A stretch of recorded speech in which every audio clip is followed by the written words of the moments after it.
नमस्ते दोस्तों। आज का डेट है 2 नवंबर 2023 और अभी हम डिस्कस करेंगे द हिंदू के कुछ इंपॉर्टेंट आर्टिकल्स हिंदी में। तो सबसे पहले देख लेते हैं कि आज के द हिंदू के न्यूज़पेपर में कौन कौन से इंपॉर्टेंट न्यूज हैं। तो सबसे पहले एक वर्ल्ड लोकेशन डिस्कस करेंगे जो है दक्षिण अफ्रीका। दक्षिण अफ्रीका कहाँ स्थित है? तो दक्षिण अफ्रीका जो है वो अफ्रीकी कॉन्टिनेंट के सबसे दक्षिणी छोर पे स्थित है। ठीक है, और इसकी जो सीमा है वो नामीबिया, उसके बाद बोत्सवाना और जिम्बाब्वे, और उसके उत्तर पूर्व में मोजाम्बिक और एस्वातीन जैसे देश के साथ सीमा लगती है। सबसे बड़ी बात है, अगर ये साउथ अफ्रीका है तो उसके बीच में एक अलग से स्वतंत्र कंट्री है, उसे कहा जाता है लेसोथो। ठीक है, जो पूरी तरह से दक्षिणी अफ्रीका से घिरा हुआ है। तो ये चीजें याद रखिएगा और बाकी चीजें हम लोग मैप देख के विस्तार से पढ़ेंगे। उसके बाद अगला आर्टिकल जो है, यूपीएससी ने राज्य पुलिस प्रमुखों की नियुक्ति के लिए नियम को कड़ा कर दिया है। मतलब कि डीजीपी के नियुक्ति के लिए कुछ परिवर्तन किए गए हैं नियम में। जैसे जो पहले 30 वर्षों की सर्विस के बाद लास्ट का जो 6 माह बनता था उसमें डीजीपी बनने के लिए किसी को भी अर्हता प्रदान की जाती थी, लेकिन अभी वर्तमान में इसी को एलिजिबिलिटी को 25 वर्ष ही कर दिया गया है, क्योंकि बहुत से राज्यों में ऐसा देखा गया है कि लूप होल ढूंढ लिए जाते हैं राज्य सरकार द्वारा और डीजीपी ना बनाकर प्रभारी डीजीपी या पूर्ण अतिरिक्त प्रभार डीजीपी इस तरह का चार्ज दे दिया जाता है, जिससे कि वे अपना हित साध सके राज्य सरकार। ठीक है, तो इसी के लिए यहाँ पे 25 वर्ष कर दिया गया है। बहुत से लोग 30 वर्ष का टेन्योर पूरा नहीं कर पाते हैं, तो इसी के लिए अब बहुत से आईपीएस जो है वो एलिजिबल हो जाएंगे अपने सर्विस के अंतिम वक्त में डीजीपी बनने के लिए। ठीक है, तो इसको भी हम लोग विस्तार से पढ़ेंगे। उसका अगला आर्टिकल जो है, एक महिला की प्रजनन विकल्पों की स्वतंत्रता को प्रभावित करना।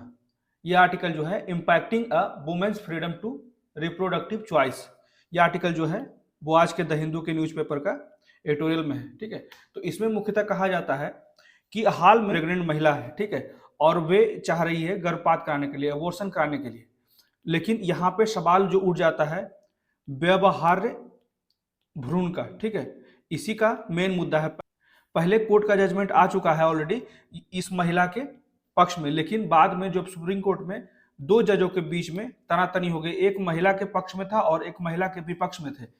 जैसे कि जो न्यायमूर्ति कोहली थे वो गर्भपात कराने के लिए नहीं कहे, और वही न्यायमूर्ति नागर रत्ना, ठीक है, याद रखिएगा नाम, नागर रत्न, वे चाहते थे कि वे गर्भपात करा सकते हैं क्योंकि ये महिला की स्वायत्ता का मामला है, तो इसलिए इसका निर्णय जो है पूर्णतः मां पर निर्भर होता है। लेकिन ये दोनों जजों के विवाद में फिर बीच में आ गए, बीच बचाव मध्यस्थता करने के लिए चीफ जस्टिस ऑफ इंडिया। ठीक है, और उन्होंने वर्डिक्ट दिया कि महिला जो है वो अबॉर्शन नहीं करा सकती है, क्योंकि अभी जो 26 माह का बच्चा है अब उसका अपना एक व्यक्तिगत अधिकार है। ठीक है, तो इसी के लिए उसे अबॉर्शन नहीं कराने के लिए मामले की सुनवाई की गई। अब अगला आर्टिकल देख लेते हैं, वायु प्रदूषण से दिल्ली चेन्नई में मधुमेह का खतरा लगातार बढ़ता जा रहा है। यहाँ पे रिपोर्ट जो दिया गया है centre for cardio metabolic risk reduction in South Asia, मतलब कि CARRS के द्वारा ये रिपोर्ट दिया गया है कि दिल्ली और चेन्नई का जो एयर क्वालिटी है वो बहुत ही खराब है, वर्स्ट स्थिति में, जिसके कारण टाइप 2 डायबिटीज, याद रखिएगा टाइप 2 डायबिटीज और हाई ब्लड प्रेशर का शिकार हो रहे हैं लोग। तो इसको हम लोग विस्तार से पढ़ेंगे और इसके क्या क्या कारण है। उसके अगला आर्टिकल जो है वो मंत्रालय का कहना है कि 2022 में सड़क दुर्घटनाओं में प्रति घंटा 53 दुर्घटनाएं हो रही है, जिसमें 19 मौतें हो रही है। तो इसको कैसे रोका जाए, इसके समाधान के लिए हम लोग डिस्कस करेंगे। तो आइए शुरू करते हैं। सबसे पहले देख लेते हैं एक वर्ल्ड लोकेशन जो है दक्षिण अफ्रीका। तो दक्षिण अफ्रीका जो है वो अफ्रीका महाद्वीप के दक्षिणी छोर में स्थित है। उसके बाद इसके उत्तरी सीमा में नामीबिया, बोत्सवाना और जिम्बाब्वे और उत्तर पूर्व में मोजाम्बिक और एस्वातीनिया के साथ लगती है, जबकि वहीं इसी की बात कर रहे थे हम लेसोथो, अभी हम लोग मैप में भी देखेंगे, एक स्वतंत्र देश है जो पूरी तरह से दक्षिण अफ्रीका से घिरा हुआ है।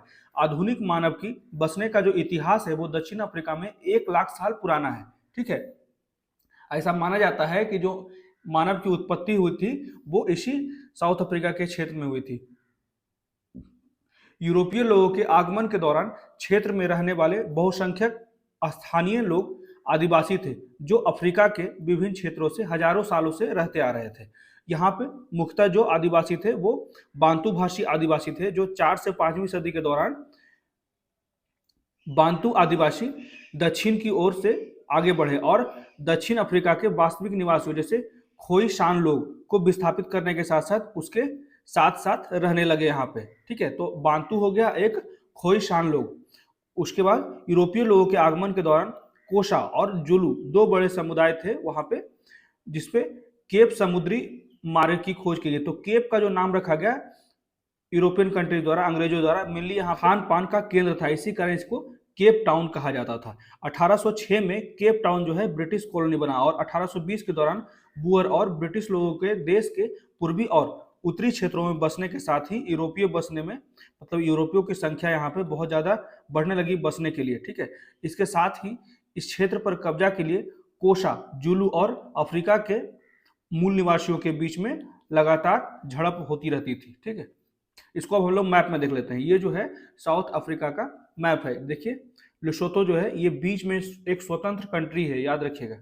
ठीक है, उसके बाद यहाँ पे इस्वातीन, इसका जो है वो इंडियन ओशन के साथ भी बॉर्डर टच होता है। तो ये चीजें याद रखिएगा। एक नामीबिया हो गया, बोत्सवाना हो गया, जिम्बाब्वे और मोजाम्बिक, ये सभी जो है नॉर्दर्न में बॉर्डर शेयर करते हैं। और इसके साउथ में कोई भी कंट्री नहीं है। इसके साउथ में जो है इंडियन ओशन है और इसके वेस्ट में जो है वो अटलांटिक ओशन है। ये चीजें याद रखिएगा। तो केपटाउन जो है यही है साउथ अफ्रीका की राजधानी, ये भी याद रखिएगा। ठीक है, अब देख लेते हैं एक और मैप है, इसमें कुछ रिवर्स जैसे कि ऑरेंज रिवर या फिर ओरांग रिवर भी कहा जाता है। ठीक है, उसके बाद लिम्पोपो रिवर, ये कुछ चीजें याद रखने की है। और रेकन वर्ज, ये यहाँ पे याद रखने की चीज है। ठीक है, और एक चीज याद रखिएगा, जो इसका ट्रॉपिक ऑफ कैप्रिकॉर्न, मतलब कि मकर रेखा साउथ अफ्रीका से पार करती है। ठीक है, ये जो है ये साउथ अफ्रीका से पास करती है। ठीक है, तो ये चीजें ध्यान रखिएगा। अब बढ़ते हैं आगे। यूपीएससी ने डीजीपी के अपॉइंटमेंट के लिए रूल को कुछ कड़ा कर दिया है। ठीक है, पहले जो 30 वर्षों के सर्विस के बाद ही डीजीपी बनने की अहर्ता थी, अब उसे 25 वर्ष कर दिया गया है। और इसमें पहले 3 नामों को रिकमेंड किया जाता था स्टेट गवर्नमेंट द्वारा और उसे यूपीएससी उसी 3 नामों में सेलेक्ट करती थी डीजीपी। लेकिन अभी वर्तमान समय में यूपीएससी इसे भी घटा दिया है और इसे परिस्थितियों को देखते हुए 2 से कम या 1 या 2 भी अगर नाम भेजा गया उसमें भी डीजीपी को चुन लिया जाएगा स्टेट के लिए। ठीक है, तो यही कुछ परिवर्तन है जिसे हम लोग विस्तार से पढ़ लेते हैं। जैसे यूपीएससी ने पिछले महीने जारी संशोधित दिशा निर्देश में कहा कि सेवानिवृत्त से पहले कम से कम 6 महीने की सेवा वाले पुलिस अधिकारियों को ही राज्य के डीजीपी के रूप में नियुक्त किए जाने के लिए विचार किया जा रहा है। एक अन्य बदलाव किया गया यूपीएससी द्वारा गठित पैनलबद्ध समिति राज्य के डीजीपी पद के लिए जो सेंट्रल डिप्यूटेशन होता है पर आईपीएस जो होते हैं अधिकारियों का मूल्यांकन नहीं किया जाएगा यदि केंद्रीय गृह मंत्रालय कहता है कि उन्हें कार्य मुक्त करना संभव नहीं है। आगे कहा जाता है कि वरिष्ठ सरकारी अधिकारियों का कहना है कि संशोधन उन चीजों को स्पष्ट करता है जिन्हें अलिखित मानदंड माना जाता है। यहां तक कि कुछ राज्यों ने सेवानिवृत्ति के कागज पर डीजीपी नियुक्ति की। कहा जाता है कि बहुत से राज्य जो है, जो आईपीएस एकदम नजदीक है, 1-1.5 महीना बचा हुआ है उनके कार्यकाल का, उसे भी डीजीपी नियुक्त किया गया। तो इसी के लिए यहाँ पे यूपीएससी द्वारा यहाँ पे नए नए संशोधन किए गए। कई राज्यों ने उचित प्रक्रिया से बचाव के लिए कार्यवाहक डीजीपी की नियुक्ति की। ठीक है, तो इसी के कारण यहाँ पे बहुत से बदलाव किए गए हैं यूपीएससी के द्वारा। तो एक सरकारी सूत्र ने कहा कि राज्यों को उनके कार्यकाल को बढ़ाने के लिए सेवानिवृत्ति होने वाले पसंदीदा अधिकारियों, ठीक है, मतलब कि जो स्टेट गवर्नमेंट के इंटरेस्ट के हैं, मतलब कि उनके कोई भी निर्णय, कोई भी उनकी आकांक्षा को पूरा करते हैं, उसी को कहा जाता है पसंदीदा अधिकारी, को नियुक्त करने से हतोत्साहित करने के लिए, इसी को हतोत्साहित करने के लिए दिशा निर्देश में संशोधित किया गया है। दिशा निर्देश जिन्हें 22 सितंबर को संशोधित किया गया था और 26 सितंबर को राज्यों को भेजा गया। न्यूनतम 30 साल की सेवा की पूर्व आवश्यकता के मुकाबले 25 साल के अनुभव वाले अधिकारियों को भी डीजीपी के लिए नियुक्ति करने की अनुमति दी गई है। और शॉर्टलिस्ट किए गए अधिकारियों की जो संख्या 3 से अधिक नहीं हो सकती थी, लेकिन असाधारण परिस्थितियों में 3 से कम अधिकारियों को शामिल किया जा सकता है। उसके बाद दिशा निर्देश में कहा गया कि अधिकारियों को पैनल में तब तक शामिल नहीं किया जाएगा जब तक कि वे इच्छुक न हो। ठीक है, आगे कहा जाता है बाईपास करने का क्या प्रोसेस है। तो संशोधित यूपीएससी दिशा निर्देश जो है यहाँ पे, जैसे कि ये प्रक्रिया को बहुत से स्टेट बाईपास कर लेते हैं। जैसे कि जो आप 3 उसमें मुख्य आईपीएस जो है, जो डीजीपी बनने के अहर्ता रखते हैं, उन्हें आप भेजेंगे यूपीएससी में और वहां से रिकमेंड किया जाएगा एक डीजीपी। लेकिन इससे बचने के लिए क्या किया जाता है स्टेट गवर्नमेंट के द्वारा कि बहुत से जैसे कि प्रभारी डीजीपी बना दिए जाते हैं या पूर्व अतिरिक्त प्रभार के साथ डीजीपी नियुक्त किए जाते हैं, जिसमें दरअसल उत्तर प्रदेश में 2022 के बाद से कोई भी पूर्णकालिक डीजीपी नहीं बना है। ऐसे एग्जाम्पल जैसे उत्तर प्रदेश, पंजाब, आंध्र प्रदेश और तेलंगाना में ऐसे बहुत से कार्य किए गए हैं जिससे प्रभारी डीजीपी बनाया गया या पूर्व अतिरिक्त प्रभार दिया गया। तो ये सब लूप होल ढूंढे जाते हैं स्टेट गवर्नमेंट के द्वारा। इसी के कारण यहाँ पे यूपीएससी द्वारा डीजीपी के प्रोसेस में संशोधन किया गया। पंजाब के पूर्व डीजीपी बीके भावरा ने उत्तरी राज्य में आम आदमी पार्टी सरकार द्वारा कार्यवाहक डीजीपी के रूप में गौरव यादव की नियुक्ति के लिए केंद्रीय प्रशासनिक न्यायाधिकरण का रुख अपनाया था। ठीक है, यहाँ पे भी देखिए कार्यवाहक डीजीपी का मामला है। जब आम आदमी पार्टी की सरकार पंजाब में जो है वे एक कार्यवाहक डीजीपी बनाया था, इसी के लिए यहाँ पे कुछ लोगों को प्रॉब्लम हुआ और वहां पे कंप्लेंट किया गया। अब बढ़ते हैं अगले आर्टिकल की तरफ। इसमें कहा जाता है impacting a women's freedom to reproductive choice, मतलब कि एक महिला की प्रजनन विकल्पों की स्वतंत्रता को प्रभावित करता है। तो इसमें मुख्य मामला जो है एक महिला है। ठीक है, एकदम सिंपली मैं समझा रहा हूं ये आर्टिकल में क्या दिया गया है। इसको प्रॉब्लम है लैक्टेशनल एमेनोरिया। इसमें क्या होता है कि महिला का जो होता है मेंस्ट्रुएशन साइकिल वो रुक जाता है, स्टॉप हो जाता है। ठीक है, उसे पता नहीं चलता है। तो इसे पता नहीं चला और ये उल्टी हुआ इसे, ठीक है, और चक्कर आया, वोमिटिंग हुआ। इसके बाद ये सीटी स्कैन जब करवाई तो इसे पता चला कि ये 24 वीक प्रेग्नेंट है। तो फिर ये चाहती थी अबॉर्शन कराना, लेकिन इसके लिए इसे अनुमति नहीं मिली। ठीक है, यहाँ पे क्या हुआ कि जो सुप्रीम कोर्ट के दो जज हैं आपस में विवाद हो गया, क्योंकि एक इस महिला के पक्ष में थे कि अबॉर्शन करा सकती है और बोले एक कि ये भ्रूण के अधिकार के विरुद्ध है, क्योंकि 24 वीक में बहुत ज्यादा बच्चे का विकास हो जाता है और उसे अबॉर्शन नहीं कराया जा सकता है। तो मामला यही था। तो यहाँ पे फिर से इसके बीच बचाव के लिए चीफ जस्टिस ऑफ इंडिया आए फैसला करने के लिए। तो चीफ जस्टिस ऑफ इंडिया ने कहा कि अगर महिला को कोई परेशानी होती जिससे उसकी जान जा सकती या फिर बच्चा एबनॉर्मल होता तो एबॉर्शन का एक पक्ष बन सकता था, परंतु ऐसा कोई मामला नहीं है। इसलिए चीफ जस्टिस ऑफ इंडिया ने ऐसा निर्णय दिया कि महिला अबॉर्शन नहीं करा सकती है। तो इसी को हम लोग विस्तार से पढ़ेंगे। तो 16 अगस्त को एक्स मतलब वो महिला, ठीक है, बनाम यूनियन ऑफ इंडिया मामले में भारत के सर्वोच्च न्यायालय ने एक महिला को अनुमति देने से इनकार कर दिया कि जो 26 सप्ताह की गर्भावस्था को समाप्त करने की मांग कर रही है। तो भारत के chief justice of India D.Y.. Chandrachud की अध्यक्षता वाली पीठ ने माना कि महिला का जो मामला है वो मेडिकल टर्मिनेशन ऑफ प्रेगनेंसी अधिनियम 1971 के दायरे से बाहर है। कोर्ट ने कहा कि कानून केवल उन मामलों में, यहाँ पे देखिए 26 सप्ताह ऑलरेडी हो चुका है और अबॉर्शन कराने का मिनिमम जो है वो 24 वीक तक ही करा सकते हैं, तो यहाँ पे एक्सीड कर गया है। तो केवल उन मामलों में 24 सप्ताह से अधिक गर्भावस्था को समाप्त करने की अनुमति देता है जहां भ्रूण में अपर्याप्त असमानताएं, मैं क्लियर बोला ना, जहां बच्चा एबनॉर्मल हो या महिला का सीधा जान जाने का खतरा हो, उस स्थिति में 24 सप्ताह से ज्यादा अगर कोई प्रेग्नेंट है तो उसे अबॉर्शन करने का अनुमति दिया जा सकता है। तो यहाँ चूंकि डॉक्टरों को व्यवहार्य भ्रूण मतलब कि एक हेल्दी बच्चा है को समाप्त करना होगा, इसलिए न्यायालय ने अपनी असाधारण शक्तियों का प्रयोग करके इस याचिका को खारिज कर दिया। आगे कहा जाता है व्यवहार्य भ्रूण बनाम महिला का अधिकार। यह निर्णय अजन्मे बच्चे को कोई स्पष्ट अधिकार प्रदान करने में विफल रहा, लेकिन इसका निष्कर्ष बस इतना निकला कि जब एक भ्रूण व्यवहार्य हो जाता है तो मां के गर्भाशय के बाहर जीवित रहने में सक्षम होता है, तो महिला का चयन करने का अधिकार समाप्त हो जाता है उन परिस्थितियों को छोड़कर जहां एमटीपी अधिनियम में उल्लिखित विशिष्ट शर्तें पूरी होती है। इस प्रकार निर्णय में कम से कम दो त्रुटियां हैं। तो पहला जो है, न्यायालय द्वारा खुद से यह पूछने में विफलता से उपजा कि विवाद को सुलझाने के लिए केंद्रीय प्रश्नों में से क्या देखना चाहिए, क्या भ्रूण को स्वायत्त नैतिक दर्जा प्रदान किया जाता है, क्या उसकी कानूनी मान्यता है, क्या यह संवैधानिक अधिकारों का प्रयोग करने में सक्षम है, भ्रूण की बात की जा रही है। तो निर्णय इन सवालों से जुड़ी नहीं और परिणाम स्वरूप भ्रूण के अधिकारों को एक गर्भवती महिला की गोपनीयता और गरिमा के अधिकार से ऊपर क्यों समझा जा रहा है। तो दूसरा यहाँ पे पक्ष दिया जा रहा है कि ये सब त्रुटियां हैं, बताया जा रहा है राइटर के द्वारा। ठीक है, तो दूसरा जो है, न्यायालय यह जांचने में विफल रहा कि क्या एमटीपी अधिनियम केवल एक सक्षम कानून है, मतलब कि एमटीपी जो है उसमें 24 सप्ताह का ही बात किया जा रहा है। तो यहाँ पे तो क्लियर सुप्रीम कोर्ट ने कह दिया कि ये इससे आगे है, क्योंकि इसका 26 वीक हो गया है।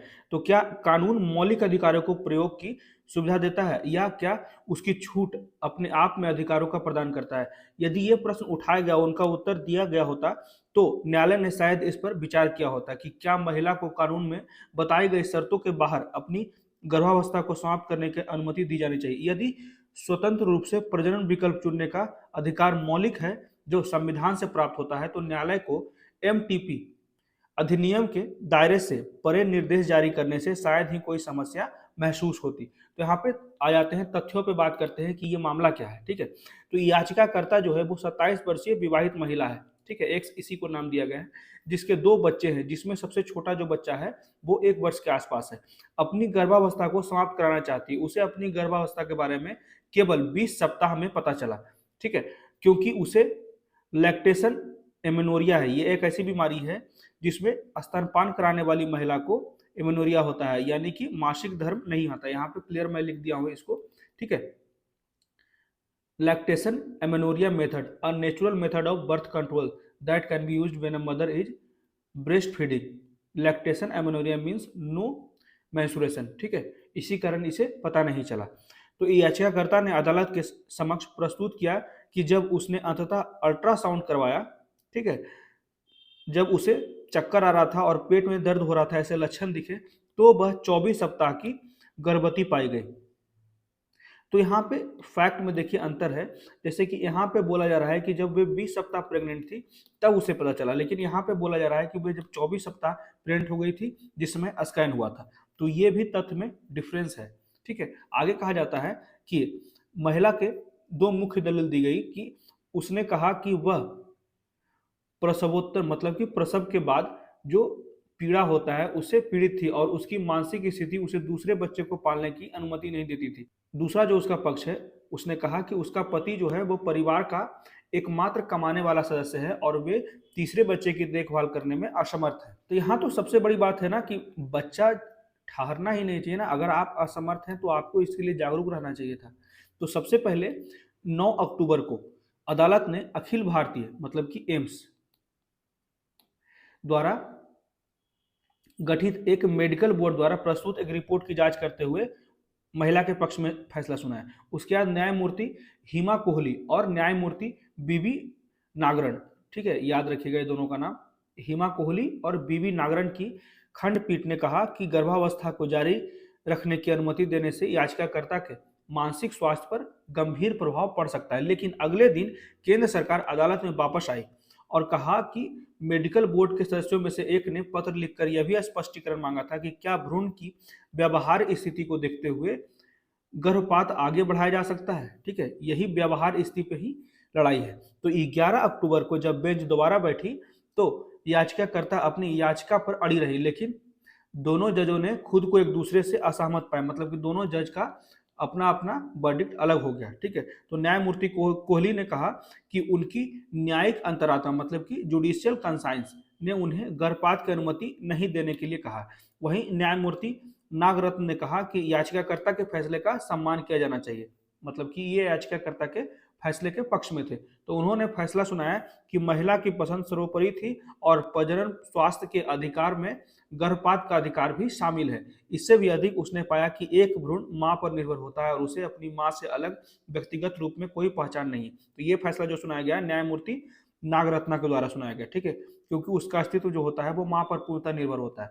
तो दोनों न्यायाधीश के बीच इस गतिरोध के कारण चीफ जस्टिस ऑफ इंडिया की अध्यक्षता में एक अलग पीठ का गठन किया गया। मेडिकल बोर्ड की एक नई रिपोर्ट ने पुष्टि की कि जो भ्रूण है वो व्यवहार है और उसमें कोई असामान्यता नहीं है। ठीक है, वो पूर्णतः स्वस्थ है और याचिकाकर्ता जो दवा ले रही थी वह किसी भी तरह से गर्भावस्था को खतरा नहीं डाल रहा था। तो यह देखते हुए एमटीपी अधिनियम के तहत उपलब्ध किसी भी छूट को पूरा नहीं किया गया और न्यायालय ने अब फैसला सुना दिया कि उसके पहले के आदेश को वापस लिया जाए। पहले जो याचिकाकर्ता के पक्ष में फैसला सुनाया गया था उसे फिर से वापस ले लिया गया। लेकिन इस तरह से निर्णय देने में यह फैसला जो है वो निजता और गरिमा के मौलिक अधिकारों पर न्यायालय के हालिया न्याय शास्त्र को विफल कर देता है। तो इसको आगे पढ़ते हैं। जैसे दरअसल यह पिछले साल की ही बात है जब ये केस लाया गया था कोर्ट में एक्स बनाम सरकार ने, तो दिल्ली में न्यायालय ने पुट्टा स्वामी मामले में अपने 9 न्यायाधीशों की पीठ के फैसले पर भरोसा करते हुए माना कि जो निजता, प्राइवेसी, राइट टू प्राइवेसी है, जो संविधान के अनुच्छेद 21 में निहित है, व्यक्तियों को अपने शरीर और दिमाग पर स्वायत्तता का प्रयोग करने में सक्षम बनाता है और महिलाओं को प्रजनन संबंधी विकल्प चुनने की पूर्ण स्वतंत्रता देता है। तो यहाँ पे प्रजनन संबंधी विकल्प की बात नहीं की जा रही है, यहाँ पे मुख्यतः मुद्दा जो है वो भ्रूण व्यवहार है, मतलब कि हेल्दी बच्चा है, इसको कहा जाता है फीटस वाज वायेबल। याद रखिएगा, फीटस वाज वायेबल, जिसे कहा जाता है भ्रूण व्यवहार। तो इसी में आगे कहा जाता है, जस्टिस चंद्रचूड़ ने लिखा, अवांछित या आकस्मिक गर्भावस्था के मामले में बोझ हमेशा गर्भवती महिला पर पड़ता है, जिसके उसके मानसिक और शारीरिक स्वास्थ्य प्रभावित होते हैं। तो संविधान का अनुच्छेद 21 किसी महिला के मानसिक या शारीरिक स्वास्थ्य खतरे में होने पर गर्भावस्था को समाप्त करने का अधिकार को मान्यता देती है और उसकी रक्षा कर देती है। महत्वपूर्ण बात यह है कि अपने शरीर पर केवल महिला का ही अधिकार होता है और वह गर्भपात कराना चाहती है या नहीं, इस सवाल पर अंतिम निर्णय लेने का भी अधिकार महिला को होता है। तो फैसले में आगे पाया गया कि राज्य के अनुचित हस्तक्षेप के बिना प्रजनन विकल्प चुनने का एक महिला का जो अधिकार है वो मानवीय गरिमा के विचार से ही उपजा है। तो आगे कहा जाता है, यदि यह कानून की सही स्थिति है तो कैसे है। जैसे कि ये देखिए 26 वीक का जो बच्चा होता है इस तरह का दिखाया गया है, ठीक है, जिसमें माँ महसूस करती है कि वह पैर फेंक रहा है उसके हार्ट बीट्स को, ठीक है। यदि यह कानून की सही स्थिति है तो निश्चित रूप से एमटीपी अधिनियम को एक सक्षम कानून के रूप में देखा जाना चाहिए, न कि एक ऐसे कानून के रूप में जो स्वतंत्रता प्रदान करता है और साथ ही एक ऐसे कानून के रूप में जो मौलिक अधिकारों को लागू करने के साधन प्रदान करता है। तो इस प्रकार देखा जाए जहां की कानून के आदेश को अदालत द्वारा अपर्याप्त पाया गया, तो यह केवल जरूरी होगा कि महिला के चयन, ठीक है, ऑप्शन जो चुनी है, के अधिकार के प्रयोग को आगे बढ़ाने के लिए निर्देश जारी किए जाएं, लेकिन एक्स बनाम यूनियन ऑफ इंडिया का फैसला ऐसा करने में विफल रही है, ठीक है। तो ऐसा नहीं है, ये राइटर का अपना एक एस्पेक्ट है सोचने का, लेकिन जो सुप्रीम कोर्ट ने ये अपना वर्डिक्ट चेंज किया है, ठीक है, फाइनल डिसीजन चेंज किया है, इसका मुख्य कारण जो है वो व्यवहार भ्रूण, ठीक है, उस बच्चे का 26 वीक हो गया है और उसी को सुरक्षित रखने के लिए ऐसा सुप्रीम कोर्ट ने निर्णय दिया है, ठीक है। आगे कहा जाता है भ्रूण और अधिकार। हालांकि इससे भी अधिक हानिकारक फैसला का अंतर्निहित दावा है कि भ्रूणों के पास संवैधानिक अधिकार है। गर्भपात पर हमारा न्याय शास्त्र एक विपरीत आधार पर बनाया गया है। संविधान के अनुच्छेद 14 और 21 की गारंटी समान सुरक्षा और जीवन के अधिकार व्यक्तियों को प्रदान किए जाते हैं और संविधान निश्चित रूप से भ्रूण को व्यक्तिगत, मतलब एक व्यक्ति के रूप में नहीं देखता है जब तक वो जीवित धरती पे नहीं आ जाता है। तो जैसा कि होता है एमटीपी अधिनियम भी ऐसा कोई दावा नहीं करता। यदि ऐसा होता है तो यह उन मामलों के लिए निर्धारित समय सीमा से अपवाद नहीं बना सकता जहां एक गर्भवती महिला का जीवन तत्काल और प्रत्यक्ष खतरे में हो। तो यही बात कहा जा रहा है कि जज ने तो क्लियर कह ही दिया कि अगर महिला का जीवन डायरेक्ट खतरे में होता या फिर बच्चा जो होता है एबनॉर्मल होता तो वैसी स्थिति में अबॉर्शन कराने का परमिशन दिया जा सकता था, लेकिन बच्चा एकदम स्वस्थ है, ठीक है। तो जैसा कि न्यायमूर्ति नागरन ने कहा था पहले, ठीक है, पहले अपना इन्होंने निर्णय सुना दिया था महिला के पक्ष में, तो हमारे संवैधानिक ढांचे में भ्रूण को माँ पर निर्भर होने के अलावा किसी और चीज के रूप में देखने के लिए कोई जगह नहीं। तो इसे एक अलग विशिष्ट व्यक्तित्व के रूप में देखना, उस पर अधिकारों का एक सेट प्रदान करने को समान होगा जो संविधान किसी अन्य वर्ग के व्यक्ति को नहीं देता। तो इस तरह का पाठ उस न्याय शास्त्र को पूरी तरह से नष्ट कर देगा जो एक महिला को प्रजनन विकल्प चुनने की स्वतंत्रता को प्रधानता देता है और एक अधिकार जो देता है जो संविधान के अनुच्छेद 14 और 21 में अंतर्निहित है। तो यही बहस छिड़ी हुई है, अगर बच्चा अभी पेट में है तो उसे कैसे अधिकार दिया जाता है, ठीक है, व्यवहारिक रूप से, लेकिन जो सुप्रीम कोर्ट का जो वर्डिक्ट है वो सही है, ठीक है। अब बढ़ते हैं अगले आर्टिकल की तरफ। इसमें कहा जाता है air pollution increases diabetes risk in Delhi Chennai, CARRS study. CRRS जो होता है वो the centre for cardiometabolic risk reduction in South Asia, ठीक है, याद रखिएगा। इसे कहा जाता है कि वायु प्रदूषण से दिल्ली और चेन्नई में मधुमेह का खतरा बढ़ गया है, ऐसा CRR के अध्ययन से पता चला है। तो इसको देख लेते हैं विस्तार से, ठीक है। यह है उसका फुल फॉर्म, ठीक है। तो अंतर्राष्ट्रीय पत्रिकाओं में प्रकाशित 2 अध्ययनों में चेन्नई और दिल्ली में वायु प्रदूषण के स्तर और टाइप 2 मधुमेह की घटनाओं के बीच चिंताजनक संबंध बताया गया है। तो अध्ययन इसलिए उल्लेखनीय है क्योंकि निष्कर्ष नए हैं, वे अभूतपूर्व नहीं है, बल्कि इसलिए कि उन्होंने पाया है कि यह जो लिंक है, ये दोनों में जो लिंक दिख रहा है, जो हमारा वायु प्रदूषण है और डायबिटीज और ब्लड प्रेशर का जो संबंध है, उसी को उजागर किया गया है इस स्टडी में, जो पश्चिमी देशों में भी देखा गया है। हाल ही में चीन में भी ऐसा सर्वे किया गया, तो इसी के लिंकों को भारत में भी देखा गया है, खासकर दिल्ली और चेन्नई में।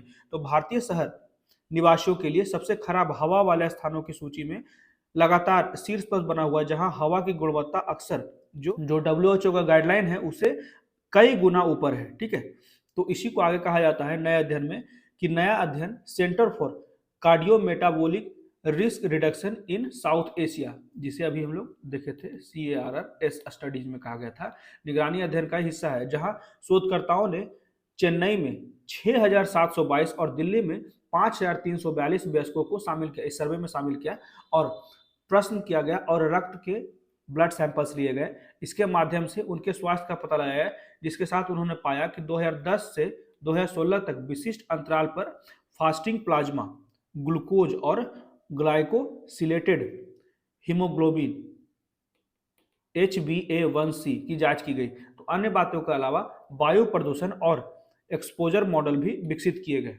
तो अपने निष्कर्षों के आधार पर शोधकर्ताओं ने पाया कि जो वार्षिक औसत जो है, PM मतलब होता है पार्टिकुलेट मैटर, तो PM 2.5 में 10 ग्राम पर मीटर क्यूब माइक्रोग्राम प्रति घन मीटर हवा में का अंतर टाइप 2 मधुमेह के विकास के 9 से 36% अधिक जोखिम से संबंधित है। ठीक है, ये क्लियर देखिए लिंक कर रहा है यहाँ पे, जो PM 2.5 का जितना ज्यादा विकास हो रहा है एयर क्वालिटी में, उसका रेशियो बढ़ रहा है, उतना ही ज्यादा टाइप 2 डायबिटीज का भी खतरा बढ़ रहा है। कहाँ 9% था, उसी से बढ़कर 36% रिस्क बढ़ गया। तो उन्होंने अध्ययन प्रतिभागियों के दीर्घकालिक अनुवर्ती का अर्थ यह निकाला है कि जो टाइप 2 डायबिटीज और वायु प्रदूषण के बीच में जो संबंध है, वो उच्च प्रदूषण स्तर के कारण रुक रुक कर होने वाले प्रकरणों के कारण नहीं है, बल्कि परिवेशी, याद रखेगा ये पॉइंट, परिवेशी PM 2.5 के दीर्घकालिक जोखिम है।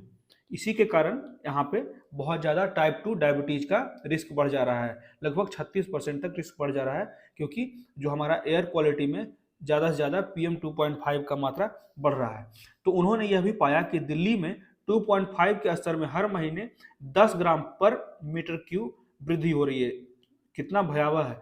इसके लिए FPG में 0.21 से 0.58 mg पर DL मतलब मिलीग्राम प्रति डेसी लीटर और HbA1c जो हम लोग पहले देखे थे, ठीक है, में 0.012 से 0.024 की वृद्धि हुई। इसमें देखिए सारा डेटा लिखना नहीं है, लेकिन अगर आप याद रख सकते हैं तो ये याद रख सकते हैं, कुछ चीजें जो है वो आपके आंसर को और बेहतर बना सकती है। ठीक है, जैसे कि यहाँ पे जो 9 से 36% बढ़ गया, तो ये चीजें लिख सकते हैं। ठीक है, ये उतना इम्पोर्टेंट नहीं है। ठीक है, एकदम बारीकी से पूरा मेडिकल लैंग्वेज नहीं लिखना है, लेकिन बेसिकली अगर आप कुछ डेटा को लिख देते हैं, कुछ फैक्ट को लिखते हैं, जिससे कि एग्जामिनर को भी लगता है कि ये इसने बहुत सही तरीके से फैक्ट को पढ़ा है, ठीक है, उस पर समय दिया है। तो आगे कहा जाता है चेन्नई में DL और HbA1c 0.1 से 0.6 तक रहा। वहीं 6 महीने में PM 2.5 स्तरों में 10 ग्राम पर घन मीटर परिवर्तन के परिणाम स्वरूप दिल्ली में दोनों स्तर लगभग 2 गुना हो गए, लेकिन चेन्नई में सांख्यिकीय रूप से महत्वपूर्ण परिणाम के साथ इसे जोड़ा नहीं जा सका। तो यहाँ पे देखा जा सकता है कि जो दोनों सिटी हैं वो बहुत ज़्यादा भयावह रूप अपनाए हुए हैं, खासकर एयर क्वालिटी के लिए। तो चेन्नई में PM 2.5 के लंबे समय तक संपर्क में रहने के कारण उच्च रक्तचाप से ग्रस्त प्रतिभागियों में टाइप 2 मधुमेह विकसित होने की संभावना भी अधिक हो जाती है। तो यहाँ पे देख सकते हैं दोनों स्टेट का मैंने डेटा दे दिया है। वहाँ हाल का डेटा है, जैसे कि चेन्नई में 999, ठीक है, इतना एयर क्वालिटी इंडेक्स में शो कर रहा है। वहीं दिल्ली का बात किया जाए तो 726 किया जा रहा है। ठीक है, और दोनों हैजार्डस है और दोनों थर्सडे का ही है। ठीक है, आज के दिन का ही है। आगे कहा जाता है BMJ open diabetes research and care में प्रकाशित पेपर में कहा गया कि चेन्नई में PM 2.5 के लंबे समय तक संपर्क में रहने के कारण उच्च रक्तचाप से ग्रस्त जो जितने भी हाई ब्लड प्रेशर है, हाई बीपी, उनको भी टाइप 2 डायबिटीज जो हो रहा है वो ज़्यादा होता है। तो जबकि दिल्ली में जो युवा प्रतिभागियों में बीमारी है विकसित होने की संभावना अधिक हो जाती है, जबकि दिल्ली में युवाओं में भी ये बीमारियां विकसित हो रही है। इस बारे में कुछ लोग और बताते हैं कि शरीर के बाहर जो परिवेशी PM 2.5 सांद्रता है वो अंदर की प्रक्रियाओं को कैसे प्रभावित कर रहा है। उदाहरण के लिए चूहों पर 2016 में एक अध्ययन किया गया जिसमें PM 2.5 के अल्पकालिक संपर्क से संवहनी इंसुलिन प्रतिरोध और फुफ्फुसीय ऑक्सीडेटिव तनाव से जुड़े तंत्र, हिंदी में इतना टफ वर्ड कभी कभी होता है, ठीक है, जुड़े तंत्र द्वारा उत्पन्न सूजन उत्पन्न करता है। इसको इंग्लिश में भी पढ़ लेते हैं। Short term exposure to PM 2.5 induce vascular insulin resistance and inflammation triggered by a mechanism involving pulmonary oxidative stress, ठीक है। इसी के कारण यहाँ पे जो है PM 2.5 ज़्यादा प्रभावित कर रहा है मानव शरीर को, ठीक है। अब बढ़ते हैं अगले आर्टिकल की तरफ। इसमें कहा जाता है मंत्रालय का कहना है कि 2022 में सड़क दुर्घटनाओं में प्रति घंटे 53 घटनाएं हुई और जिसमें 19 की मौत हो गई। 53 accidents, 19 deaths per hour in road crash in 2022 says ministry. तो आगे कहा जाता है इसमें कि सरकारी आंकड़ों के अनुसार एक्सप्रेसवे सहित देश के सड़क नेटवर्क के विस्तार और वाहन स्वामित्व में वृद्धि लगातार देख रहे हैं कि सड़कों का निर्माण हो रहा है, ठीक है। बहुत तेजी से जो 2 लेन है वो 4 लेन में बदला जा रहा है, 4 लेन जो है 6 लेन में, या फिर और भी बड़े बड़े सड़कों का जाल बिछाया जा रहा है। लगातार गाड़ियां की बढ़ती संख्या, इसी कारण सड़क दुर्घटनाओं का होने वाली मौतों की संख्या में भी वृद्धि हो रही है, जो पिछले एक दशक में दुर्घटनाओं की गंभीरता में सबसे वर्स्ट कंडीशन को प्रदर्शित करता है, ठीक है। तो सड़क परिवहन और राजमार्ग मंत्रालय की बुधवार को जारी रिपोर्ट के अनुसार कहा गया कि भारत में पिछले साल हर घंटे 53 दुर्घटनाएं और 19 मौतें हुई, यानी कि हर दिन औसतन 1264 दुर्घटनाएं और 42 मौतें हुई, ठीक है। ये कुछ पॉइंट्स हैं जिसे आप कहीं लिख के भी रख सकते हैं। तो देश भर में कुल 4,61,312 सड़क दुर्घटनाएं हुई, जिसमें 1,68,491 लोगों की जान चली गई। तो 2022 में सड़क दुर्घटनाओं की संख्या में 11.9% की वृद्धि हुई और मौत में 9.4% की वृद्धि हुई, ठीक है। देख सकते हैं 4 लाख लोगों की दुर्घटना हुई, जिसमें 1,68,000 लोगों की मौत हो गई। तो 11.9% दुर्घटना के दर को बढ़ा दिया और मौत के दर को 9.4% बढ़ा दिया, ठीक है। आगे कहा जाता है कि सड़क की दुर्घटनाओं की गंभीरता। तो सड़क दुर्घटनाओं की गंभीरता जो है वो प्रति 100 दुर्घटनाओं में मारे गए लोगों की संख्या जो है मापी जाती है, जिसमें पिछले दशक में 2012 में 28.2 से बढ़कर 2022 में 36.5 हो गई। इसको हम लोग शुरुआत में भी देख सकते हैं, यहाँ पे देख सकते हैं जो 2012 में कितना था, 2012 में मात्र 28.2 था, ठीक है। जैसे कि यहाँ पे अगर 2012 लिखे तो यहाँ पे 28.2 था और अभी 2022 में 36.5 हो गया, 21 में 37.3 था, ठीक है। इतनी कैजुअलिटी आई, ठीक है, इतने रोड एक्सीडेंट्स हुए और उसमें फर्टिलिटी मतलब लोगों की मौत इतनी हो गई, ठीक है। इसी में आगे कहा जाता है हालांकि 2020 और 21 में जब कोविड-19 लॉकडाउन के कारण सड़क दुर्घटनाएं और मौतों में पूर्ण गिरावट दर्ज की गई तो गंभीरता दर 37 से ऊपर बढ़ गई। उस समय तो गाड़ी ही बंद था लगभग 6 महीने तक, ठीक है, 20 में भी और 21 में भी। इसी कारण इसमें इम्प्रूवमेंट आया था इसके डेटा में। तो सरकारी रिपोर्ट में कहा गया कि बढ़ती गंभीरता दुर्घटना प्रभाव मानदंडों को कम करने के उद्देश्य से बेहतर आघात देखभाल और यातायात शांत करने वाले उपायों की आवश्यकता को रेखांकित किया गया है। जागरूकता मिलनी बहुत जरूरी है और जो लाइसेंस देने की प्रक्रिया है उसे और कड़ी की जाने की आवश्यकता है।